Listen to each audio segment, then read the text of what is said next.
Peggy 18. In this 4-part series, get an inside look on the making of one of the most anticipated titles in gaming history. This is Inside Assassin's Creed 3. Ever since Europeans arrived in North America, they had been involved in shipping goods back and forth across the Atlantic Ocean.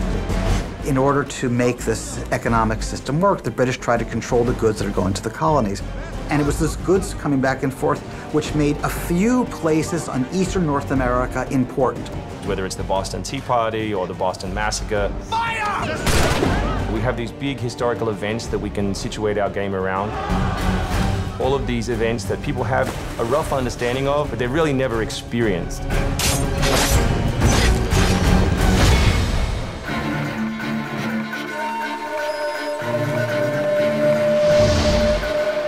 We had to go back and get our historian to find us accurate maps from the era of what Boston and New York looked like.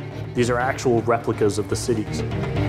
If you're familiar with those cities, you should have that sort of eerie feeling of finding familiar sights. We really wanted to push the animations and just make it look like it's a real living world. As you walk through the crowd, you'll also see animals in the streets. They'd have a pig, they'd just clip his ear in a certain way, and they'd let him go in the street. And then he'd eat garbage, and then when it was time to eat the pig, you'd go and find your pig, and you'd slaughter it and eat your pig. We've got a lot of new ingredients that just bring a new, fresh feeling to the gameplay inside of the cities.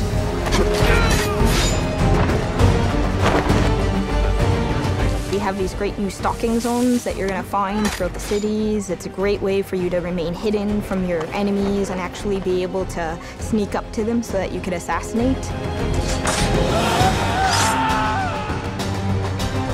We've got this amazing dynamic weather system in, so we can see not just the time of day passing, but also going in and seeing the same environments, not just in the summer, but in the winter as well. Even though it's a much more condensed area in the city, you actually have to be more careful.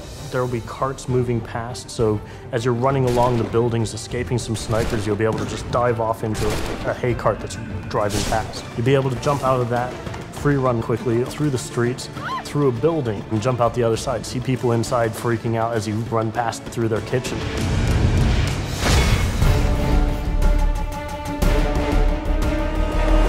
Living on the frontier was extremely difficult. Not only did you have harsh winters, cold, freezing temperatures, in the summer you had heat, humidity, so it was a gamble every year that you were out on the frontier, whether you're going to make it or not. For AC3, the biggest difference is just having access to the frontier. So this huge wilderness area that you can sort of explore at your own pace. It's a forest, the navigation in a very new environment, in a very organic environment as well. In the frontier, you'll be able to navigate through deep snow, but also snow does impact your gameplay. It will slow down you as well as your enemies. Once we decided that we were going to build the frontier, we realized obviously we need to populate that area. So animals became a very big deal. We have over 24 different species of animals in the game. There's an entire hunting loop that you can engage in.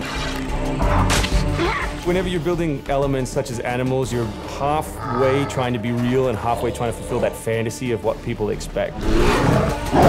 One of the great new features we have in the frontier is the new tree running. Connor being really fluid and being able to navigate through the trees. The frontier is really our new playground.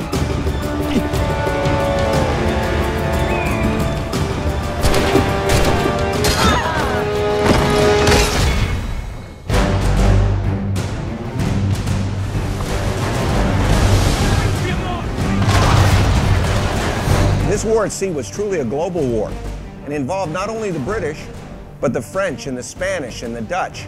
Naval engagement of that period was all about closing the distance. Boarding is the end game. You've got to be able to close with the enemy, get alongside, then get on board to steal his ship. You want to take that ship intact if you can, because that's where you get your prize. The prize is whatever is on that ship that you want. Naval warfare was absolutely decisive to success in the American Revolution. Commerce comes by sea, at the same time invaders come by sea. You control the sea and you control the conflict. It's a huge part of the historical period. The Revolution is won pretty much at Yorktown by a blockade of ships. You know, we can't ignore this part of the history. This is critical. This is something that we have to do. We started a whole team up just to specifically focus on the naval experience.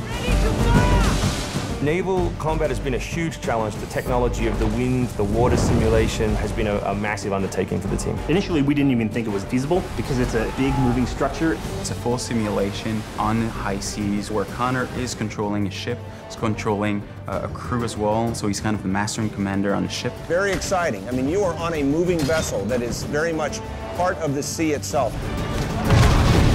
This is something that we wanted to engage in and build for the game. That was a huge challenge that we set ourselves and actually turned out pretty good.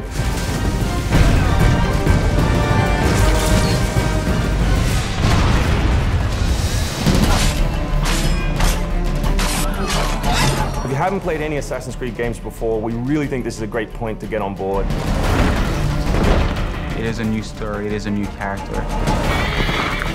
This team is full of people who love making Assassin's Creed, who are delivering just an astoundingly polished and fun experience.